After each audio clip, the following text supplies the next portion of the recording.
खुलुमबाय लोगोफोर नोंथांमोनखौ बयखौबो गिबियावनो बड' जब नेसनेल बरायना लाग्रोनाय जाबाय लोगोफोर जोंहा नेशनेल स्कलारशिप पर्टेल जायखौ जोङो सर्ट फर्मआव एनएसपि होनना मिथियो बिनिफ्राय जोंहा मोनसे गोनां आपडेट ओंखारना फैदों दा बेनिखायनो नोंथांमोना सोरबाफोर बे एनएसपि जायखौ जोङो नेशनेल स्कलारशिप पर्टेल होनो नोंथांमोना बेनि स्कलारशिपखौ सोरबाफोर एप्लाइ खालामदोंमोनबा नोंथांमोना भिडिअखौ जोबजासिम नायबानो जाबाय मोनसे जोंहा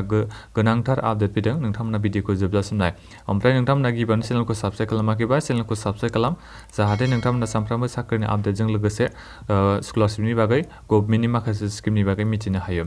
लोगोफोर आङो बे नेशनेल स्कलारशिप पर्टेलनि अफिसियेल वेबसाइटआव दंफैखायो लोगोफोर जा मोनसे गोनां आपडेटआनो जाबाय नोंथांमोननियाव सोरबाफोर नेशनेल स्कलारशिप एप्लाइ खालामदोंमोन बेहाय माखासे जोंहा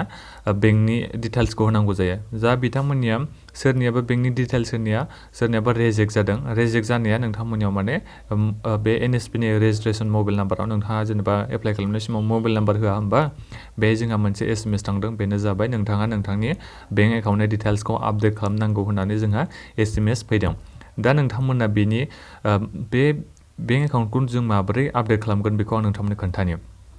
गिबियावनोथ' नोंथांमोना नोंनि लगइन खालामनांगोन नोंथाङा बेसेबां मायथाइनि नैबे लगइनाव थुनानै लगइन खालामनांगोन नोंथाङा बेसेबां मायथाइनिखौ एप्लाइ खालामदों जेनेबा फ्रेशआनो जा रिनिउवेलानो जा बबे मोनसेखौ नोंथाङा एप्लाइ खालामदोंमोन बेहाय थुनानै नोंथांनि रेजिस्ट्रेशन नाम्बार आरो बेजों लोगोसे नोंनि पासपर्टखौ होनानै लगइन खालामबानो जाबाय आं नोंथांमोननो एग्जाम्पल महरै खोन्थानि माबोरै नोंथांमोना नोंनि बे नेशनेल स्कलारशिप पर्टेलनि बेंक एकाउन्टखौ आपडेट खालामनांगौ आं बेखौ नोंथांमोननो एग्जाम्पल महरै खोन्थानि नै लोगोफोर बेबायदि नोंथांमोननिया बेबायदि लगइन खालामनाय लोगो लोगो बेबायदि नुजाफैगोन नैबे साइटथिं नोंथांमोना नुदों जानांगौ नै लोगोफोर बिथिंजाय application form check your status print your application change password update your bank account details log out दा बेहाय जायफोर बिथांमोननिया बेंक एकाउन्टआ रेजेक्ट जादों एबा नोंथांमोननिया जेनेबा केवाइसि होनांगौ बिथांमोननिया आपडेट होनाय मोनसे फैयो केवाइसि माने ओरैया लोगोफोर नोंथांमोननिया जेनेबा बेंक एकाउन्टआ बन्द जाबाय मानिबा खारनाव बेनि थाखायबो नोंथांमोनखौ आपडेट खालामनो होयो नोंथांमोना दा बेखौ आपडेट खालामनो थाखाय नैबे नुदों जानांगौ गोजासिन होनायाव update your bank account details नोंथांमोना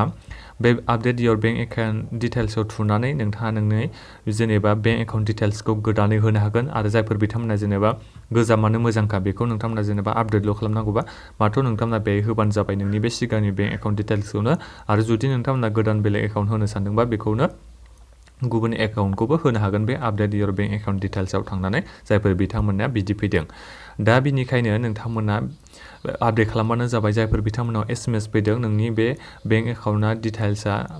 रेजेक्ट जाबाय आपडेट खालामनांगौ होनना फैदोंबा नोंथांमोना लगइन खालामनानै बे साइटथिं नायबानो जागोन update your bank account details नोंथांमोना नुनो मोनगोन ओमफ्राय जायफोर बिथांमोना जेनेबा update your bank account details गैया अब्ला बिथांमोननिया माने बेंक एकाउन्ट डिटेल्सआ थिगैनो दङ बिथांमोना जेबो बेंक एकाउन्टखौ आपडेट खालामनांगौनि गोनांथि गैया ओमफ्राय लोगोफोर नोंथांमोना जेनेबा जायफोर बिथांमोना आपडेट खालामनांगौ दङ बिथांमोना नैबे थुनानै आपडेट खालामबाय दा बिनि उनाव नोंथांमोना बे आपडेट खालामनाय एप्लिकेशन फर्मखौ लोगोफोर कलेजाव आरो हैनो नांगोन जाय कलेजनि मास्टारा भेरिफाइ खालामो बे मानसिनो नोंथांमोना हैनो नांगोन आरो नोंथांमोना बुंनो नांगोन आपडेट खालामनो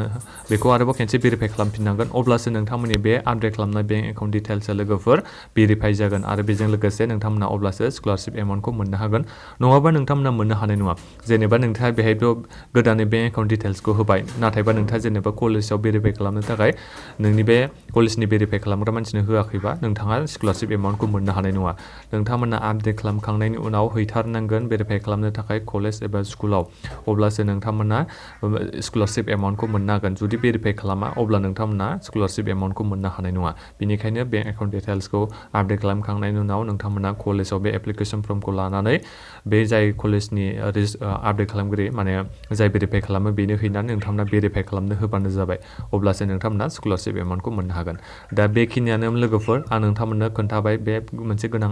आपडेटखौ नोंथांमोना अननानै जायफोर बिथांमोना बेबायदि एसएमएस फैदों जेनेबा update your bank account details बिदि फैदोंबा नोंथांमोना अननानै बेंक एकाउन्ट डिटेल्सखौ आपडेट खालामनानै कलेजाव भेरिफाइ खालामनो थाखाय हैनो नांगोन दा बेखिनियानोमोन नोंथांमोना लोगोफोरनो भिडिअखौ शेयार खालामदो जायफोर बिथांमोना चेनेलाव गोदानै फैदों अननानै बिथांमोना चेनेलखौ साबस्क्राइब खालाम आरो जायफोर बिथांमोना बेबायदि bank account detail update your bank account details बेबायदि एसएमएस फैदोंबा नोंथांमोना भिडिअनि कमेन्ट बक्सआव कमेन्ट खालामबानो जाबाय आरो माबाफोर सोंनांगौ दङबा बे स्कलारशिपनि बागै नोंथांमोना भिडिअनि कमेन्ट बक्सआव सोंहरनो हागोन गोजोन्थों लोगोफोर